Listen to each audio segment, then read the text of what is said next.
Hello and welcome to another episode of Movies That Make Us. I'm Jake. I'm Tracy. And I'm Val.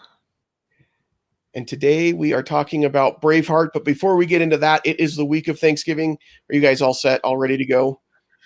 Hopefully. I'm ordering my turkey. You're I'm doing ordering? honey baked ham turkey. Nice. I've had those before. They're pretty delicious. So I haven't had the turkey. I'm excited. We figured there's just the two of us. It's COVID. It's quarantine. So, I'll do the rest. I'll do the potatoes and the stuffing and a few things. But I'm like, I really don't want to make a turkey by myself. And I don't want to eat turkey for the next 3 months. So, yeah. It's my first Thanksgiving with my boyfriend because last year on Thanksgiving, he dropped me off at my friend Mike's house in California and he went to his mom's house in San Diego. And so we were at the grocery store when we got back from our vacation. I'm like, oh, you know what we should buy right now is the turkey. So he goes over and he picks the biggest turkey. It's like this big in the world. And I'm like, all right, well, I guess I'll wake up at like 2 a.m. to put that on. He's like, oh, I'll totally help you. And I'm like, I'll do it. It's fine. Really? So I actually I figured out like during COVID, I really enjoy cooking and I've made 2 other like Thanksgivings by myself before. And I really do like getting up early when nobody's awake. The house is quiet. I can chop everything up, get everything in the oven. I'm just hoping that it'll be thawed. Yeah. Start now. Start thawing the now. Science of the thaw. Yeah, the science of the thaw. You got to get it just right. Yeah, and this is the first Thanksgiving that we're not going to be spending it with any extended family as well, and it which is going to be really different. But at the same time, I'm kind of excited to kind of just not have to go anywhere because I feel like ever since my wife and I got married and then we had kids, these big holidays, and I love my family and I love my wife's family. So I hope this doesn't, if they listen, none of them listen to this, so it'll be fine. But like, I love them, but it becomes a marathon day. Like Thanksgiving and Christmas are these long going to everybody's houses and seeing everybody. And I'm thankful this year that the world has kind of forced us to have to stay home and take it easy on Thanksgiving. And it'll be really, really nice. So we're looking forward to that part of it. Well, I'll be having 11 Z's on Thanksgiving since I have the big turkey, and we're going to eat at 1 and 4 and 7 and 11. That's the way to do it. That's how it should be on Thanksgiving. That's the way to do it. Put some football on or some Christmas movies or whatever you want to enjoy, and just go graze. Yeah, go graze. But speaking of thankful, I have to take a second and thank both of you guys because working on this show and especially through COVID, being able to talk about movies and to go to a fun place and enjoy your company has been absolutely phenomenal. So I agree. Tracy. Thank you. Little heart there, a little emotional heart there. It has been I can't wait to be back in the same room with you guys. I don't even know what that feels like. I just posted a picture, which I'll have to put on our Movies That Make Us page of like when we were at the old Watchtower a year ago, taking a picture when Tracy's growing out of Jake's head. I'll have to put it on our Facebook page. Picture. But like, I can't wait until we can actually go to the new Watchtower, if that even would be a thing at some point, and have that. But we don't. And so I'm really happy that we have the technology that we have and we get to do this and we get to watch so many things, because usually in the busy, crazy world, trying to even fit in the movies or the TV shows that we want to watch is a little difficult. So that's been a little easy. Before we jump into Braveheart, are you guys like addicted to anything right now? Are you streaming anything? Have you watched anything that you think anybody should like go out and like tune into? I finished watching every episode and season of The Crown.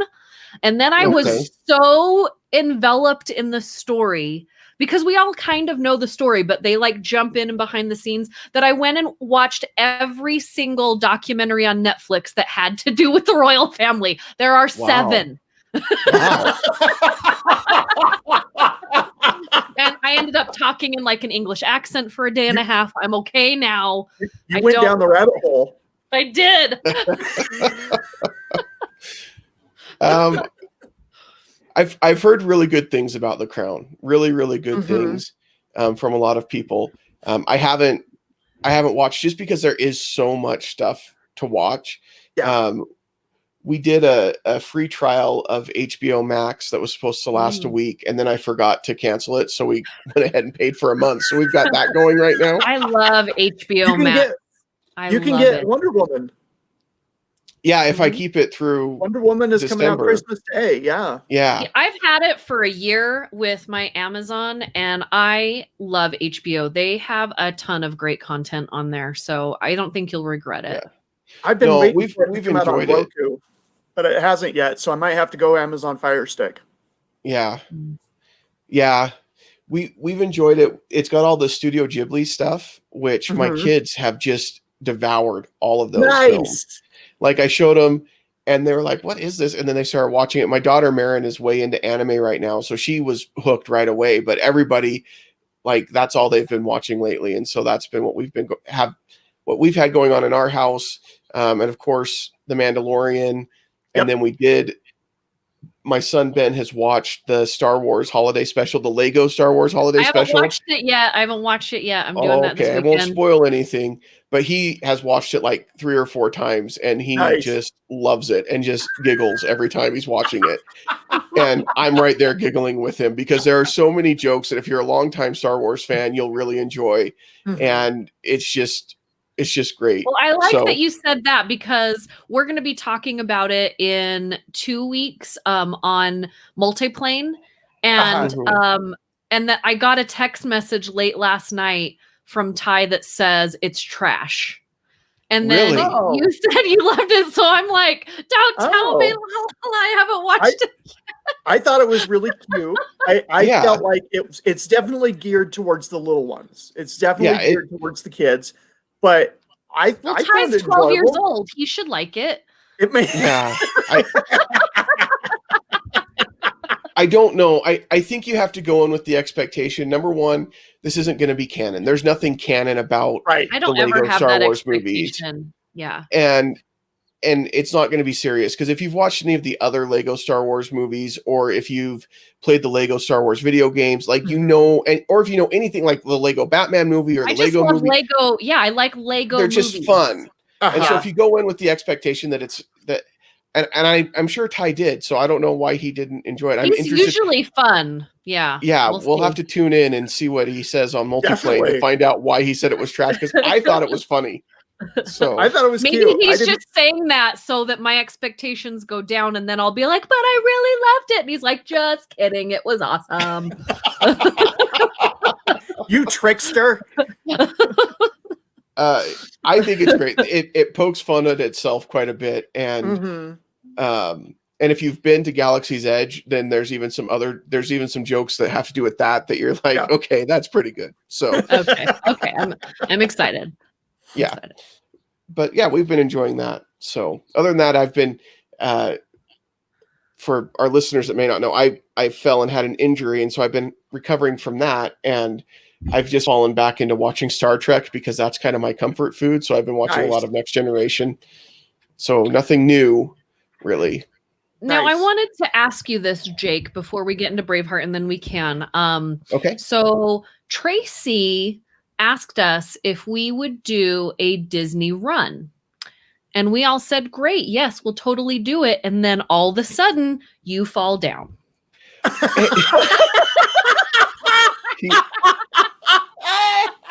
I think actually what happened was I fell, and I saw Tracy talking on Facebook about possibly going down to Florida to finish his virtual dopey challenge, which sounds incredible to me. Tracy, you're doing what, a 10K, a half, and a full? Oh my gosh. A 5, 10, a half, and a full. Yeah, so that sounds insane to me. It is. You're amazing. You're amazing. But Tracy, I've always been inspired by the amount of running that he does and how devoted he's been to it and how healthy he's gotten as he's gotten into it. And it's been really amazing. And so I mentioned to him while I'm laying in bed recovering from this injury where I can't Oh, walk. it happened after? Oh, okay. It did. Yeah. It happened after Sorry, my that I reached out timeline's to him and blurred, I said, Trey. maybe when I'm healed, I now appreciate my body more and I'll want to get and do something like this. And so it wasn't that would have been awesome though. That would have been awesome if it worked out that way. That was like, yeah, let's do this. Oh, my hip. broke my hip, fractured my hip. No, but I'm excited. We have 2022. We are going to go as a show and we're going to run. And hopefully by 2022, I enjoy running. I've been doing it for 4 days now and I still don't like it, but I'm going to keep going. I don't like it. I like the medals and I like the benefits, but yeah, the actual doing, like the whole runner's high, that's a myth. Oh, I get that. No, like once I'm done running and then I go and I do some stretches and some weightlifting and some other things at the gym. I'm there for about 2 hours. Like the first day after I ran, I had there's always at the gym why I go is it always gives me these endorphins that make me feel good. That's why I go, right? It helps my mental health as well. But after I ran and I pushed, and then the second day I did it, and I did my other workout, and then I walked over to the weights. And as I'm walking, this whole thing just rushed through my body. And I was like, I feel really good right now.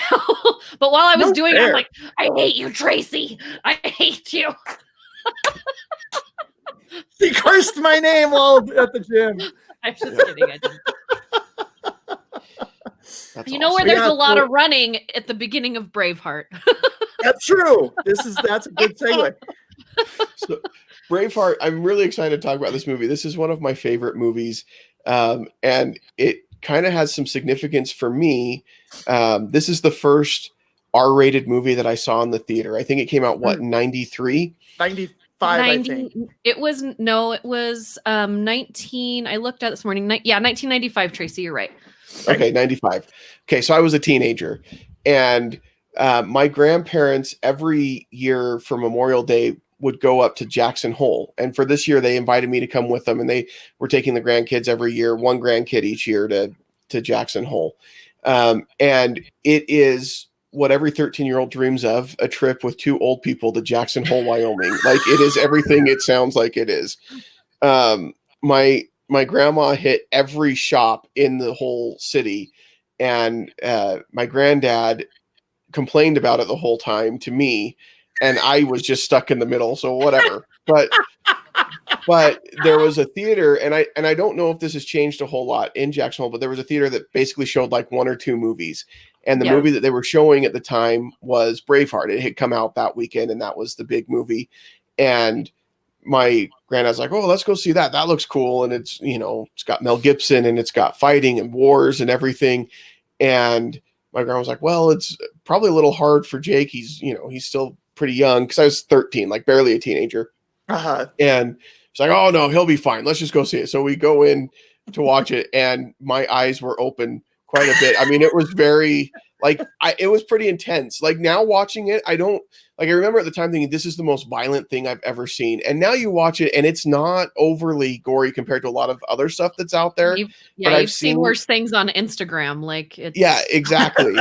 But at the time, it just shocked me a little bit. And so that's my memory with Braveheart, is that my grandparents took me to go see that.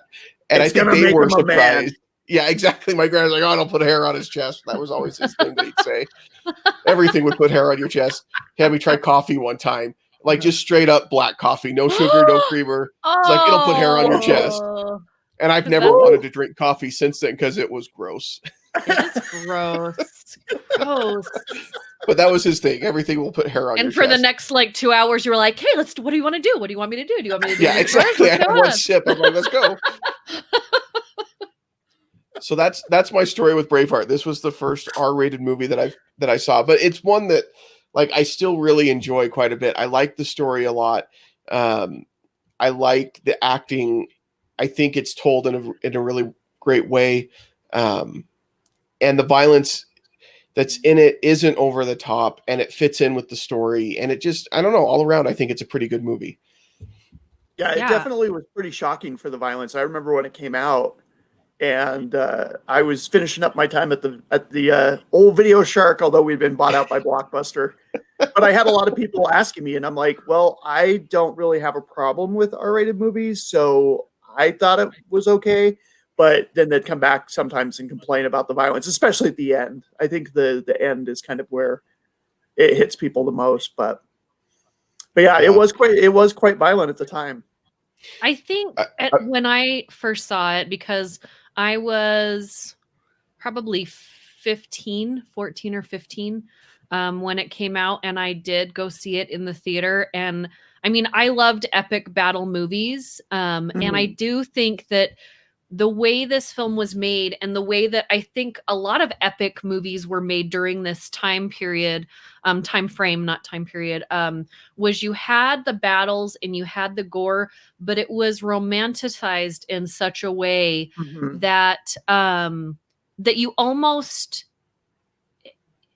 I don't know that it was as gory. Like, I think if you would have taken the romantic story out of it, of just who he was and why he did what he did and everything, it would have seemed a lot worse. And I haven't watched it in like 5 years until I watched it again the other day.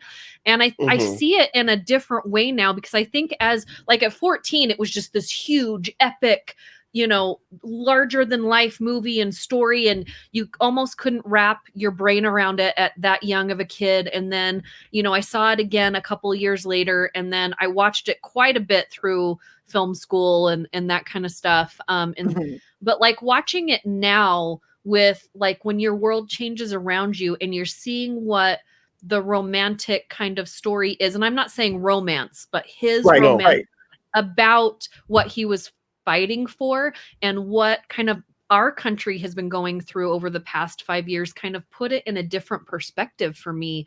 But it is like, it's really hard to watch, because like it's Mel Gibson does a really great thing about making you feel what is happening on screen with the things that he directs. He like, you can almost taste what's happening. Like, you can hear it, you can feel it, you can almost taste it. It's all the senses. He did it with Passion of the Christ. He did it with this movie. Like, it's Apocalypto.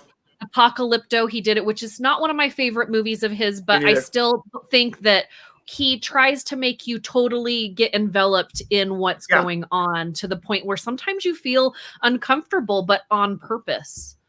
Absolutely. Yeah, he's very immersive in that. Yeah. And it is interesting because you know, okay, so I have a question. Did you guys find it weird watching it, knowing now what we know about Mel Gibson and kind of the stuff so that's a good question. That was a weird thing for me. And I try and divorce that sort of stuff from the film, but I just kind of, I don't know. It's hard for me because I'm with you, Tracy. I try to kind of keep that separate from any kind of art that I'm consuming. The reality is, anybody that's an actor or director or a writer, or they're all going to have things in their personal life that I'm not going to agree with, regardless of whatever. And obviously his stuff has been a little bit more controversial than a lot of other people out there. But for me, an example would be like one of my favorite books that I loved growing up, that's still one of my favorite books to read, is Ender's Game. But I really struggle with the author of Ender's Game right now. And I think that this is similar for me. Like, this is still a really good movie, and what has happened in his personal life since then, and the comments that he's made and the things that he's done, like, doesn't change that this movie is still really, really good. And but it can be hard to look at it and be like, yeah, but he's such a guy.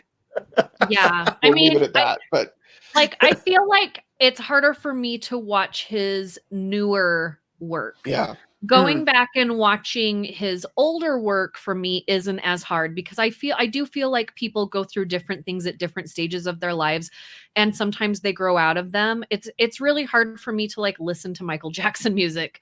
I know some people it doesn't bother them, but like, I grew up loving him, and you know, like, but the newer stuff, like the Jackson 5 stuff, I don't have any issue. Like, my brain kind of decompartmentalizes like the life. So I think with Mel Gibson's newer stuff, like I watched The Patriot before I went on vacation. And because I was getting ready for all the patriotic things that I was going to be doing. And I really thought I was going to have an issue with it, and I didn't. And then when I turned Braveheart on, I didn't either. And I think it's because, and I'm going to give him credit for this, when Mel Gibson plays certain roles, he disappears into those roles. Not always, not in every movie. I do think his newer stuff, he's just totally him. I can't get past seeing him.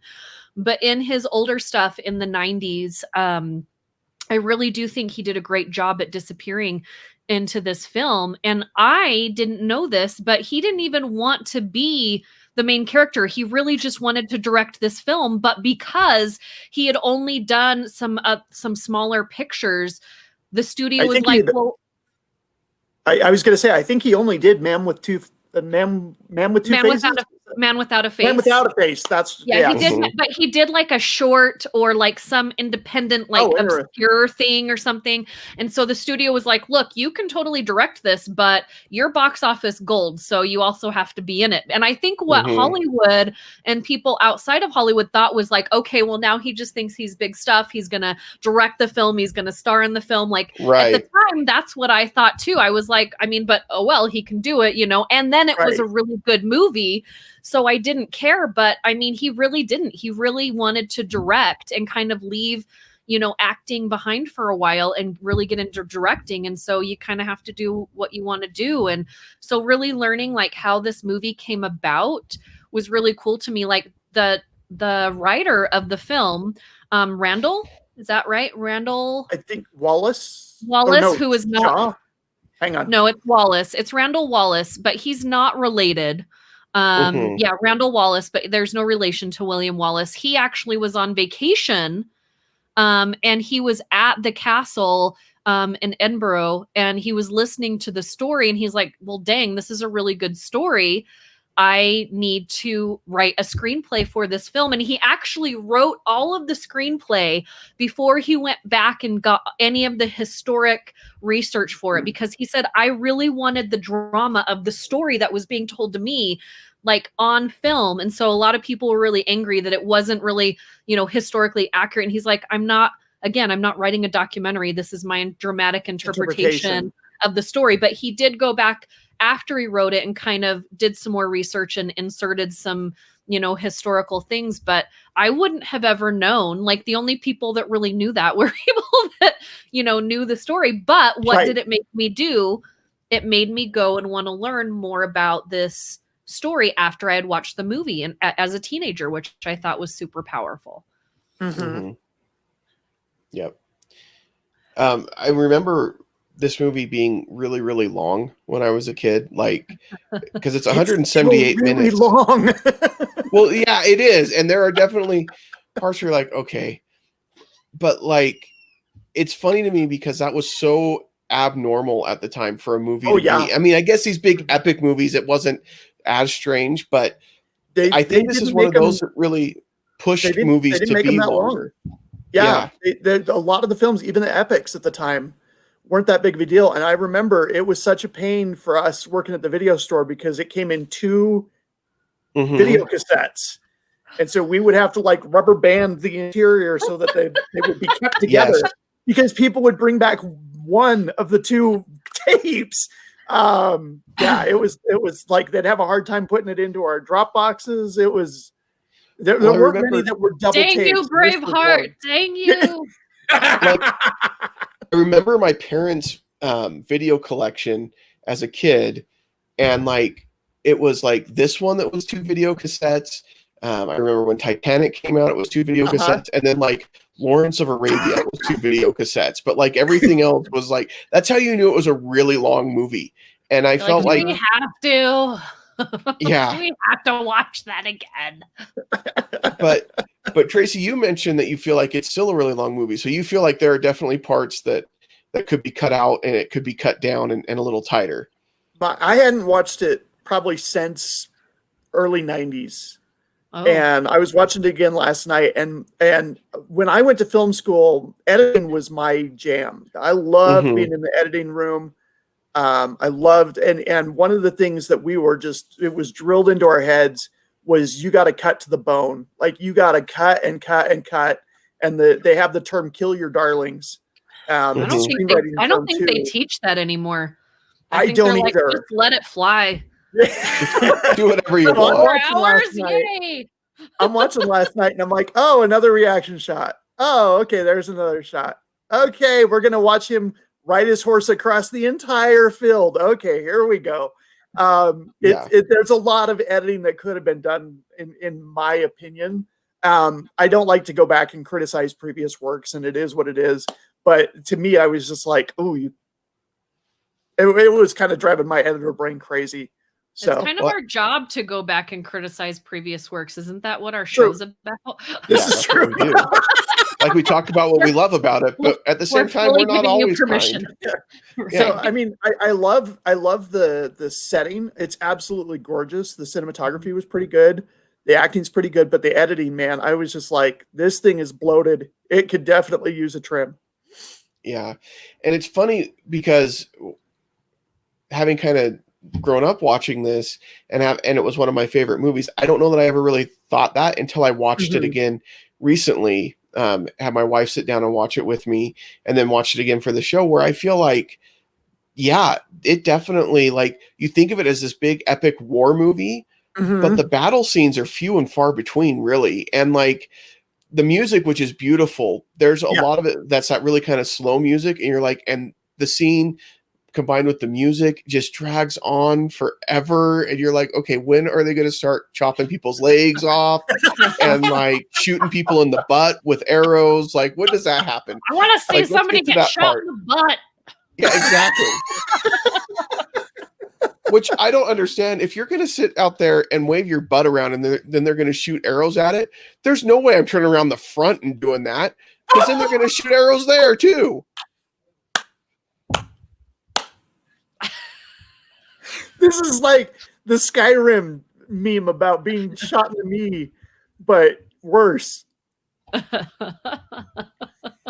Sorry, I'm talking to my daughter. She's coming in asking if she can play games, but she's got schoolwork she needs to finish first. Go finish your schoolwork. So, what's something cool is that some of the people who played warriors in the film were actual soldiers. Oh, really? That's cool. Not from that time, obviously, but they're actual soldiers. I thought Bill and Ted went and got some of them. Bill and Ted went and got some. Gibson put them in the movie. No, they're just Perfect. real life soldiers from Irish territorial army. So that I thought that was pretty cool. And they had some English forces and Scottish forces. And luckily, I mean, other than when they were filming, they all got along on set. Except for when they weren't supposed to. So I thought that was pretty cool. I did also read that some of his influences for this film was some of the battle scenes from Mad Max. And once I knew that, and then I watched the movie again, I was like, okay. And then he also, when he knew he wanted to make this film, he's like, okay, I want it to be kind of like Spartacus. So when you see some of those really long shots, Tracy, and some, those inflated long shots that kind of, going around the whole thing, the whole village, the Spartacus, in there. So it was kind of interesting where he got his influences for this film. I do think that this film was him trying to prove a point. And so he probably wanted to show, I can shoot a really beautiful film. I can tell a really good story. But I agree with you. There were some scenes that I think could have been shorter, but I kind of liked the fact that they showed him running across the whole field. Like that's kind of that creating that romanticism in your mind about, where they're at and what they're doing and how small they are compared to what a big problem this is.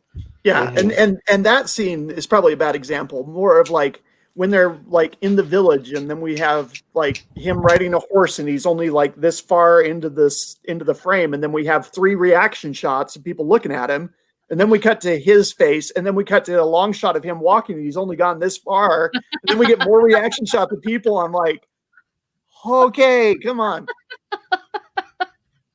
That reminds me of an episode that I watched of Family Guy the other day when they're on the beach and she's like, I'm going to go throw this candy wrapper away to that trash can that's 25 minutes down the beach. And they just show her slowly walking.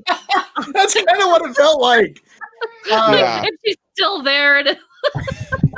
But I definitely see the influence of Mad Max in the film. And I think it's interesting because I see a lot of that in Zack Snyder.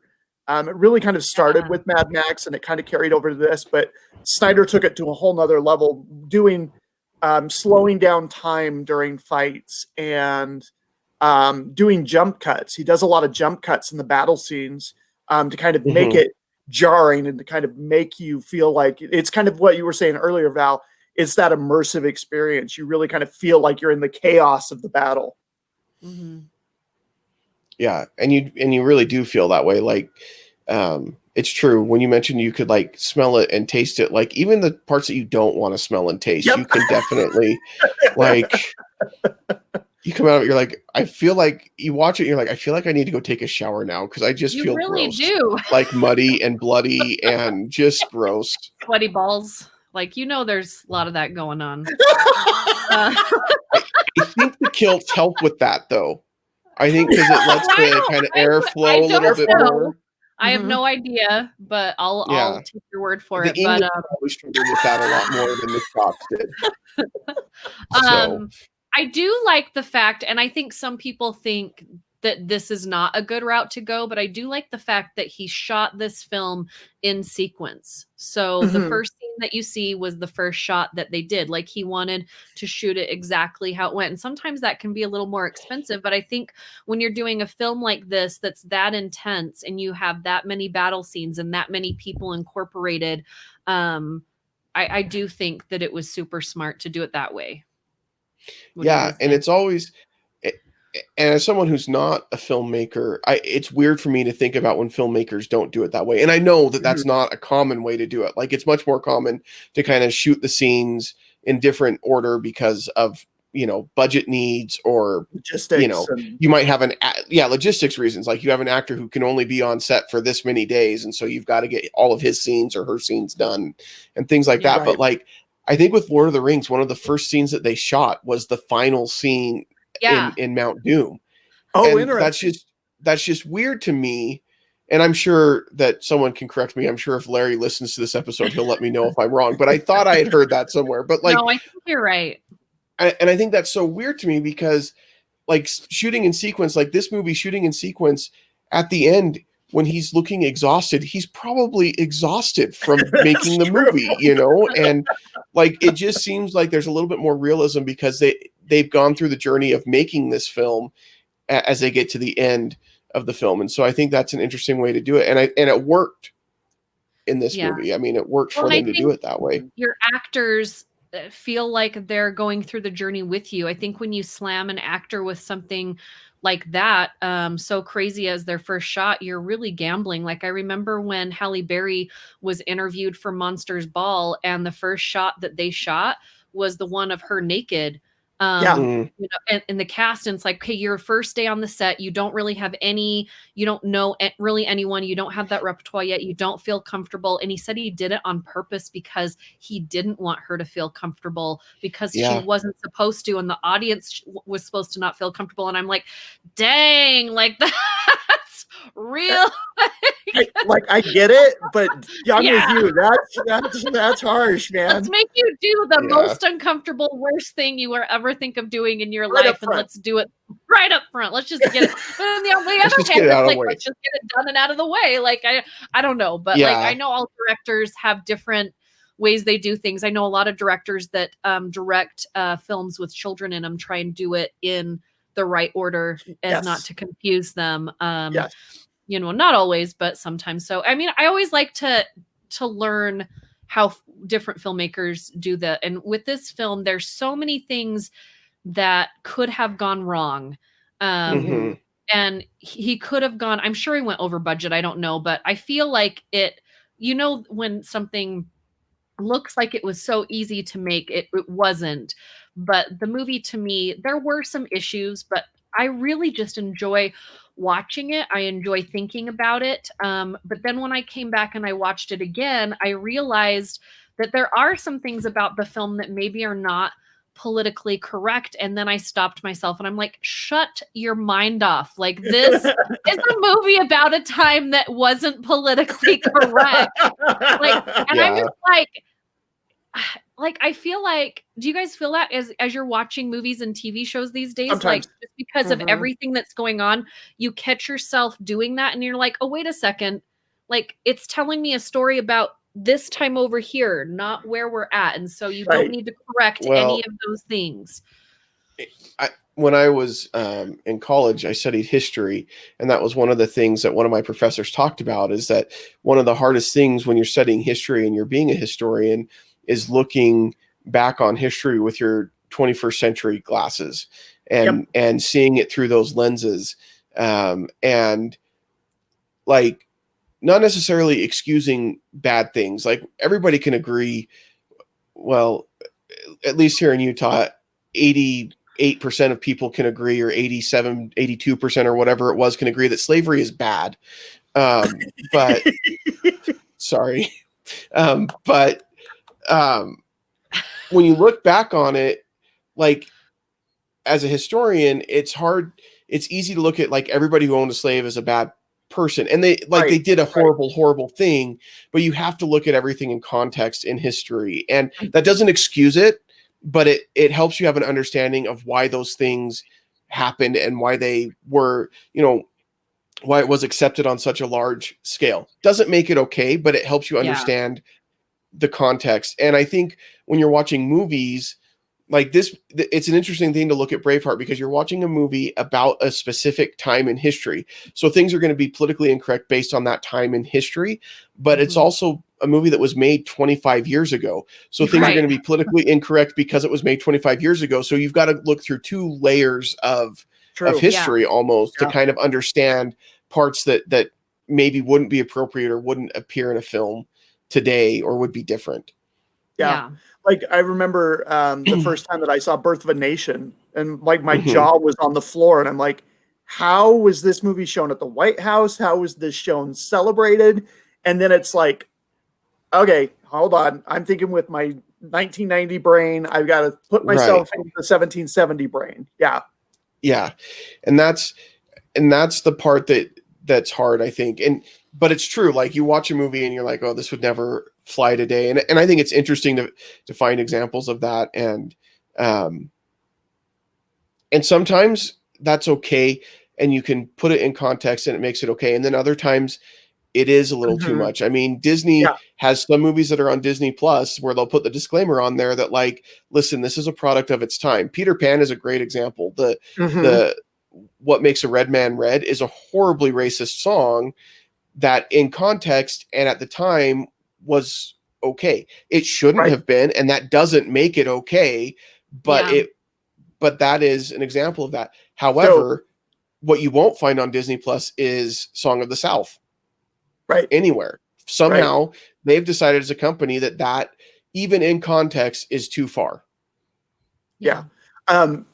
Mentioning Peter Pan really quick, my former boss has a little 3-year-old, and she's been addicted to Disney Plus, which my boss is like, it's a godsend because she can watch Disney Plus and I can, because she's not in school. So she's like, she can be entertained. This is great. I can get my work done. And she watched Peter Pan, and my boss was like, oh, that's a cute show. And then her 3-year-old started walking around the house going, we're off to kill the engines. Yeah. I was like, oh. I mean, but we all sang that song as a kid. Like I would rehearse that whole entire show because I didn't understand until I was older. So yeah, I mean, I totally right. Like I watched The Patriot, and then I went to Gettysburg 2 days later. And then we tried to watch The Patriot again like a day after we went to Gettysburg, and we couldn't get through it. Like I don't know that The Patriot would be made like exactly how it was made today as it was made when it was made, because of just the feelings of things. And it's great to learn history, and it's great to watch movies that are dramatic interpretations of the times, so that then you can go actually learn about what was what really happened. And it's interesting because some films, I think there's 3 different ways that films approach it. One is to just make it all okay. Another is to almost kind of make it all better. Like you could tell a story about the Civil War. Like Glory is a great movie about the Civil War, right, and about the Black Regiment and everything. But you don't want to make it all roses, right? You don't want to make it seem like the leaders that were in charge were like totally okay with it and like so forward thinking and progressive and everything else. Like you don't want to do that.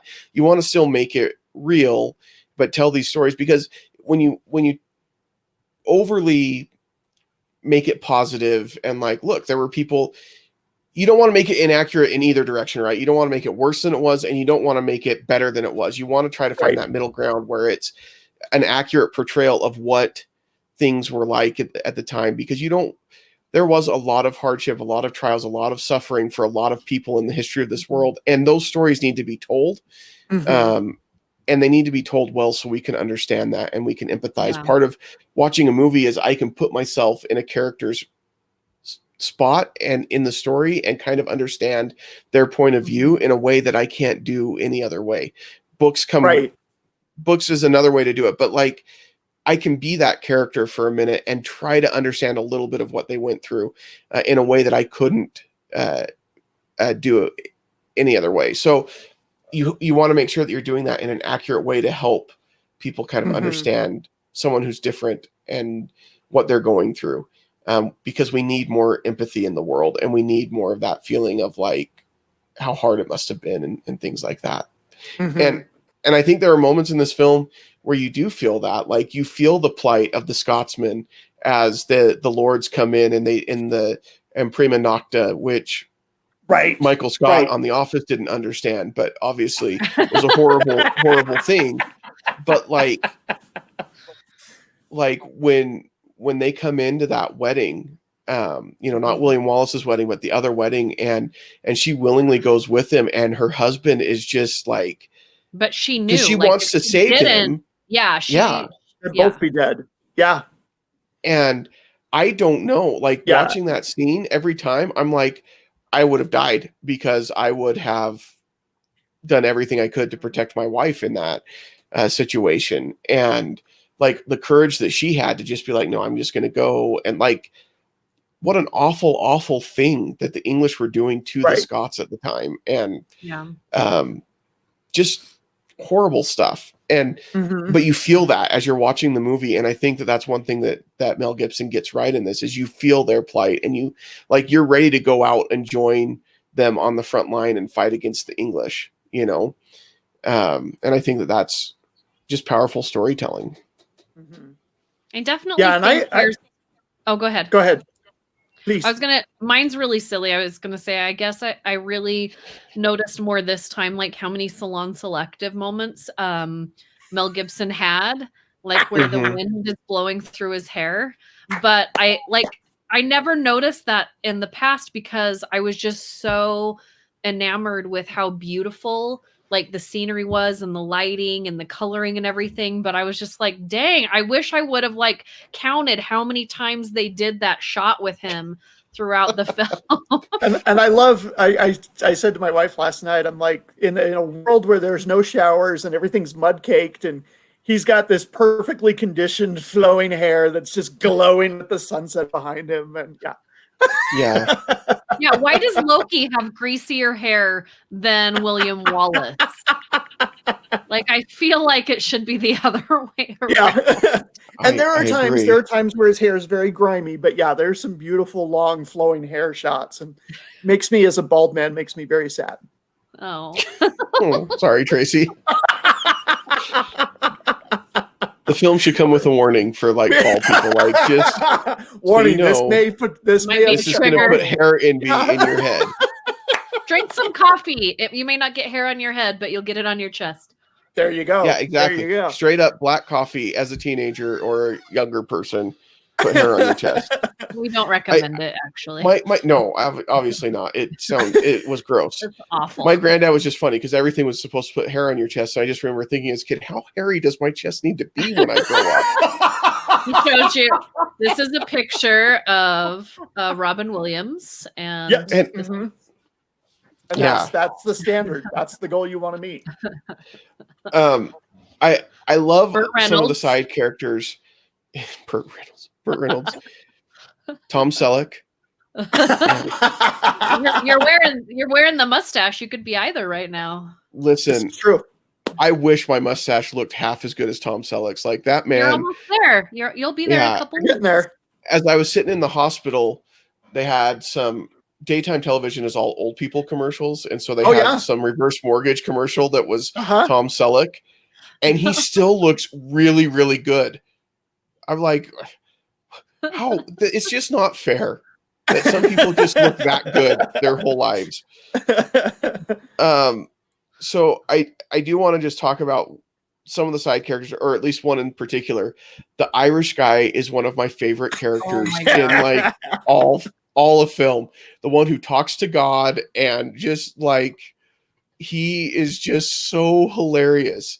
Like when he talks about going into battle the one time, he's like, "Yeah, I'll be fine. The Almighty's let me know I'll be fine. You're effed, but I'll be fine." It's like, oh my gosh.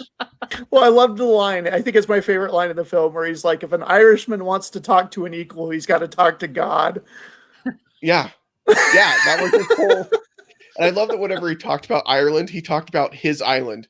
Yes. He's like, oh, my island. It's not Ireland. It's my island. Like it was his. Yeah. Possessive. It was awesome. So he's just one of my favorite characters. I just have to mention he brings some much needed levity in those scenes. Yeah. Yeah. And you need that in a movie like this. Otherwise it gets too heavy. It gets too bogged down, and he brings the moments that you need. But it's not over the top, and it's not out of place. And I think it was another thing that was done really well. I mean, when you consider that this is really Mel Gibson's first major film like this that he directed, it's pretty amazing. It's pretty incredible. Yeah, absolutely. Yeah. To tackle something, especially because, like we said earlier, Val, he had done a short film. He had done the Man with No Face. To take on this epic film where you got to film on location, which is always more difficult. You're dealing with a huge cast and extras. You've got major battle scenes that you've got to prep everybody for, and they've got to rehearse. And if one person in that battle scene does something bad, you got to cut it and start all over. That's a huge undertaking. I definitely have to give him credit for taking all that on. Yeah. Can we talk about the end of the film? Sure. I didn't see it coming. I didn't know if I could watch it the first time. There were just so many things going on at the end of that film, and at the time, I don't know, was there anything like that brutal being shown in a big film like this? No. Like I tried to look up and see if there was like a precedence. I mean, I know that same year Casino came out, and that was kind of brutal, but like with this specific film, like they slowly take this man apart. Right. Yeah. And yeah, I'm with you. There weren't any that I can think of. I remember when this came out, like I said, I was working at the video store, so I got a lot of feedback from a lot of people. And people were just really upset because they didn't know the story of William Wallace. They didn't know what actually happened to him. And being hanged, drawn, and quartered is just about the worst way you can die. I mean, I can't imagine much worse of a way to go. So you're expecting the protagonist to come out on top. You're expecting him to lead his people to freedom and live happily ever after. Right. And a lot of people felt like they handled the battle gore, but they did not handle the torture gore. Which, yeah, and I can totally understand that. One of the things that I really appreciate about this film is you don't necessarily realize it, but just having when he's got the two little people that come out and they kind of go through what's going to happen, like that is a warning to the film audience, like this is what's coming up. So like be prepared, either like just know what's coming and that you're going to watch that, or be prepared to look away or whatever. And like I think it's really well done that he puts that part in the film just as kind of a warning and a heads up, like this is what's happening next. But I think even the first time you're watching it, you don't know. Yeah, exactly. I think the first time you're watching it, like they come out and they do that, and you're like, but there's no way that's what they're really going to do to him. Like, there's no way that's going to happen. Like, you're waiting for that hero shot at the end where he somehow survives, and but it doesn't happen. And Yeah. I mean, it's horrific and awful, but at the same time, it almost had to end that way. Like there's no other way that the story, and I know it's based on a true story, so of course it had to end the way that the story ends, but like, would all of it had mattered if he hadn't really been willing to put his life on the line and give up his life? Would anything that he had done mattered if his last word that he shouts out wasn't freedom? You know what I mean? Like if he had given in and if he had begged for mercy, all of it would have been for nothing. No, I loved it. Like it really made an impact in my life because that's when I was really developing the love for wanting to make films. So I was really paying attention at this point.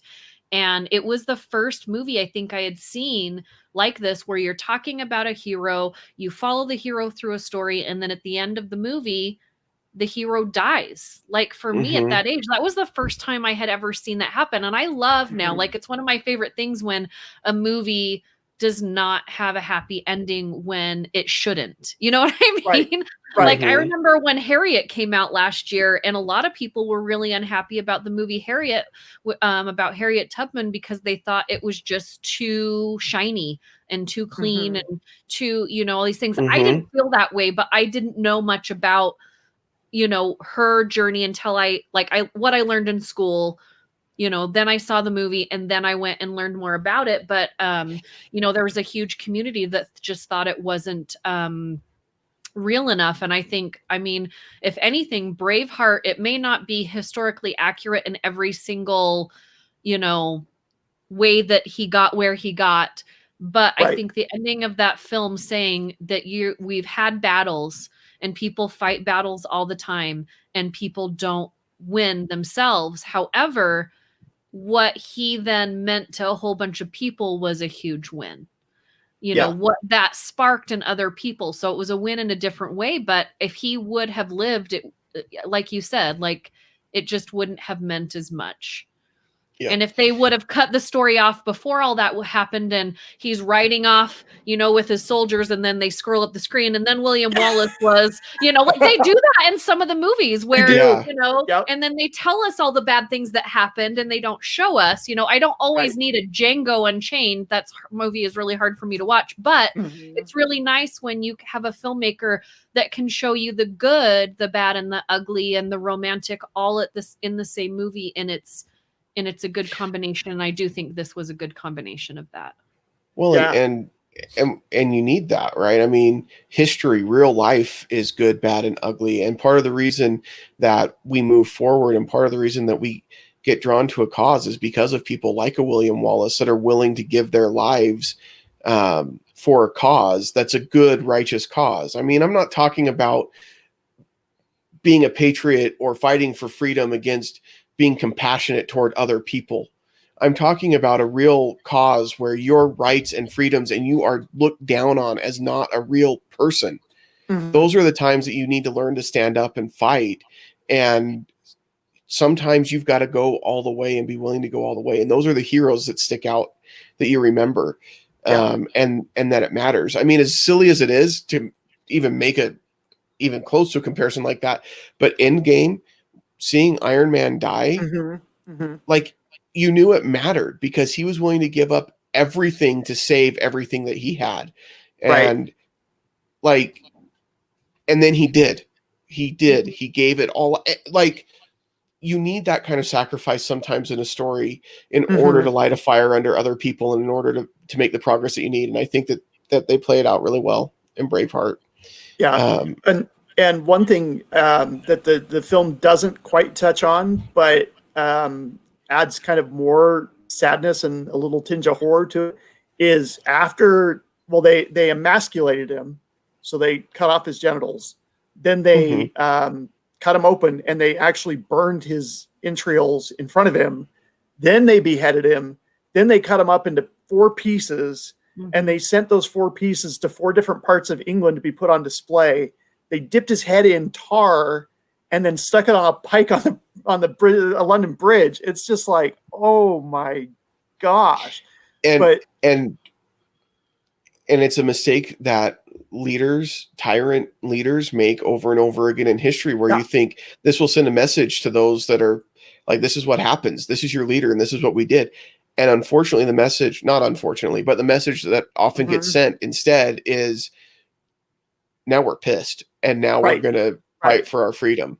And I was going to say the other thing that I like this movie. I like it in the historical context. It frustrates me when people take this type of movie and use it to talk about the freedoms that they're being oppressed by when they're not really being oppressed by anything. It's like, you forget this movie meant something. Like, he fought for something that was actually legitimately a righteous cause. And I see these memes of the William Wallace face paint and, I'm not going to wear my mask. And it just drives me nuts. It's like, you don't really know what oppression is, man. So you gotta, I'm with you, Jake. You got to keep that historical context. You got to understand that this is why this happened. I think within the American psyche is this idea of, we are rebels and we are patriots and we are, we're not going to be oppressed by government, because that's something that we have inherited from 1776 down until today, that we are not going to be subject to a tyrant ever again. And so we are looking within that American psyche. I think we're always looking for that fight. The problem is some of us find it in the wrong place. Fighting against being compassionate toward your neighbor and wearing a cloth over your face. That's not fighting for freedom. That's fighting for your comfort. That's fighting for, and I don't want to get overly political, because we're not a political show by any means, but I don't think it's politics. Like, that's not fighting for freedom. That's fighting for your comfort, fighting for just your own selfish whatever. But it's a misrepresentation of what this person did and what they stood for. Yeah. You're kind of sullying that name. I gotta tell you, go ahead. I was going to say, especially if you can look around today and there are actual people being actually oppressed in this country because of who they are, and they are less than people, and you want to go and protest because you have to wear a mask, you look silly and stupid and dumb, and you should just stop. If you want to find a cause to go support, there are plenty out there, but it's not the one that you've espoused. So anyway, sorry, Val, what were you going to say? No, I mean, I think, I feel like I'm in touch with a lot of things, even being here in Utah, that are going on in the world around us. I try and, keep myself knowledgeable about things, but we went to Independence Hall in Philadelphia, and I had never been there before, and you could only go a few people in at a time. So it was even more of a cool experience, because it's not a building full of people. Like, there's 6 of us standing in this huge room where the men who signed the Declaration of Independence 86,000 days ago, 86,000 and whatever days ago, I posted about this yesterday, and just standing there and understanding that they were in that room breaking the law so that we could start fighting for the freedoms that we wanted.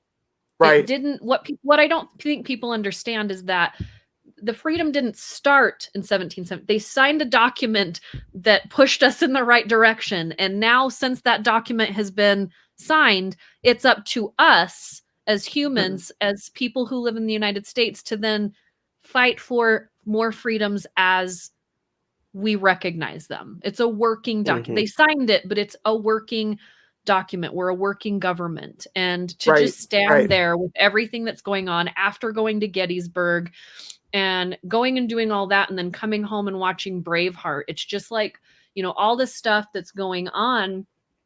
And then, like, going into a Home Depot in Oklahoma where it says to put your mask on, and these big, huge pictures, like, you have to wear a mask, and we go in to get spray paint so we can go graffiti things, because that was our right. legally graffiti things in Texas. you know, there was still at least 20% of the people in that building not wearing a mask, because in Oklahoma and in parts of Texas, like, they feel like it is their right to choose. And I mean, we've built the country where until somebody says they have to, it kind of is their right. I don't agree with it. Right. Right. But you know, it's I agree with everything that you said, Jake. And I think watching this film and watching other films and really, you know, looking at how we take a lot of things for granted. You know, I just, yeah, it's, and getting into, like, I've already watched next week's movie, and I have to say there's a lot of similarities in cinematography, but also in how I felt after I watched Last of the Mohicans. That's what we're talking about next week. I hope so, because that's what I watched. Yep, that's the plan. I was going to tease it later, so this is a perfect segue. I figured we're an hour in, so I'll get there. But I feel like these movies back to back with where we are in our country right now and everything that I just experienced, going to Washington, D.C., Boston, Philadelphia, you know, all these places where our country began, and then kind of seeing what's going on in our country right now, I just kind of feel stupid. You know what I mean? Like, I feel like I'm not doing enough. I feel like if I was somebody who fought all of these battles in any one of these circles of movies that we're watching, and I was standing outside of America right now and looking in, be like, what the heck are you guys doing right now? So every once in a while, I just step back from my life and I look in and I'm like, what am I not seeing? And I feel like as a country, all of us need to step out and look in and be like, what am I not seeing from every side? You know what I mean? Right. And I think that's, as a film watcher, as a movie watcher, that's the really cool thing that we get to do, is we get to step outside of what we're being told. We get to see it as a whole picture and then kind of go through it as in, you know, well, I can't believe they didn't see that, or I can't believe they did that, or that happened. But when you're in it, you just don't see it. And so that's why I think every once in a while, we all just need to step out of the movie that we're in, that is our lives, and kind of be like, what are we not seeing? What are we not seeing? I love that. And I think that's a great point, Val. And I think one of the things that you said, it's easy to get overwhelmed by all the things that we're not doing. But the reality is, you look at someone like a William Wallace in this movie, he wasn't concerned about overthrowing the King of England and getting him out of Scotland. He was concerned about his little village, his wife, his little circle, and his own personal little life. And I think if we can focus on our own small communities and making the differences that we can in our own social circles, and trying to be a force for change in a good way, just in the people that we influence and that we're around, I think that speaks volumes. And that's where it starts, right? It's those little fires that spark and turn into a big fire that brings about change. And so, like, don't get overwhelmed by all the stuff that we can't do and we can't change and we can't fix that we want to fix, that we would love to. But I agree, expand beyond your own little movie and see what else is out there, and then change what you can in your own circle, and be that force for change. Yeah. Well said, both of you. I got nothing to add. That's beautiful. Let's rate the movie. Yeah, I was going to say, now we need to give the movie a grade. Now, why don't you start? I really think this movie was beautiful. It did have some issues, I think, for me, just like you said, it was a little bloated. There were some things that could have been trimmed down. But all in all, I really enjoy watching it, and I think it's a solid B. It's not a movie I can watch all the time. It takes a lot of energy to watch this film, I think, just because you have to think about so many things. You go through all the emotions. I think a solid B for me. I definitely enjoyed it. It's a beautiful movie. Yeah, I love the cinematography. I thought the acting was really strong. But like I said, the editing was just driving me nuts. You could have really trimmed this movie down. And it's interesting because a movie, like you said earlier, Jake, Endgame, it's just about as long, and I didn't feel like pretty much anything could be cut from that film. So I'm going to go just a little bit lower than Val. I'm going to go probably a B-. I don't think it's held up as well. I think that there's a lot of nostalgia with this movie that people bring to it. Watching it through just my right now film critic brain, I'm going to go B-. Doesn't mean I hated it. Doesn't mean that I don't think it's worth seeing. Still a good grade. B- is still a good grade. It's not bad, but to me that was driving me nuts. So we are kind of a little bit of a spectrum on this one this time, because I'm going to go A on it, because, and for me, I don't look at it the same way that you do, Tracy, with an editor's lens, or Val as a film critic, because for me, it's just a story that speaks to me. And every time I watch it, I'm ready to go throw on a kilt and go face the English. And it's part of the reason my wife won't let me buy a kilt, probably, because if I watch this movie, I'm going to be right out there with my face painted. And that's the first step. It's going to lead down a rabbit hole, and it's just going to be, But this story has always resonated well with me, as far as the idea that, you know, you can take someone's life, but you can't take their freedom. The idea that, you know, just some of the lines that come out of it, every man dies, but not every man truly lives. And like finding ways to make a difference around you. So for me, it's an A, just because it's one of my favorites. And so it's hard for me to go lower than that. Yeah, totally. But I do agree, Val. This isn't one that, like, hey, I want a nice, fun movie to watch this afternoon. Let's throw on Braveheart. Like, that's we watched that last Friday. Again, it would be closer to an A for me if it was. You guys know I only give A's to movies that I can watch over and over, and I can watch this movie every couple of years. Like watching it in the same. It's just because it's every emotion. Like you go through every single emotion, and it's exhausting, but in the best way, you know. But it's like, I got to cleanse my palate with something. I liked it better than 17 again, if that helps, Jake. I hope so. Oh my gosh. It does. But no, that's the great thing about film. And I think sometimes we forget that in our fandoms, is that it's okay to have differing opinions, and it's okay to have different emotional responses. Like you get people who are like, well, if you didn't like it, then you're an idiot, that type of thing. And no, man, it's all subjective. Art's subjective. So, well, next week's going to be interesting because I have some opinions about The Last of the Mohicans. So cool. I haven't watched that in a long time, so I'm interested to go back and check it out. Yeah, it's a good one.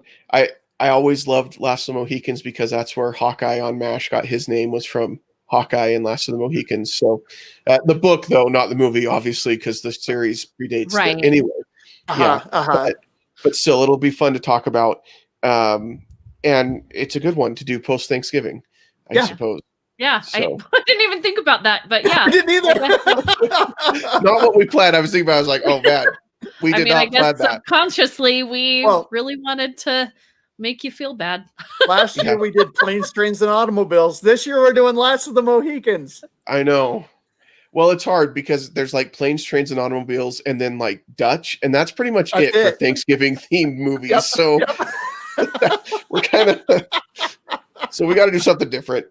In any case, if you guys like this, please go ahead and like and subscribe on our YouTube channel.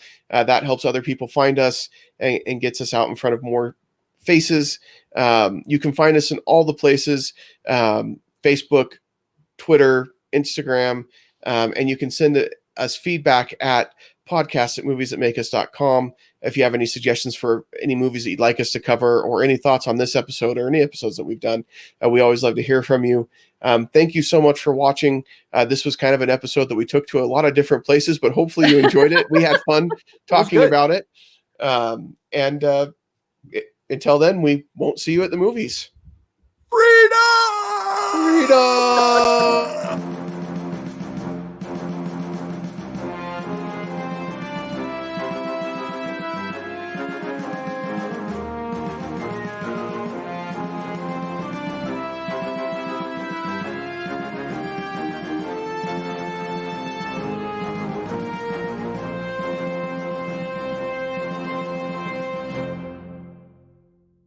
This has been a Stolen Droids Media production.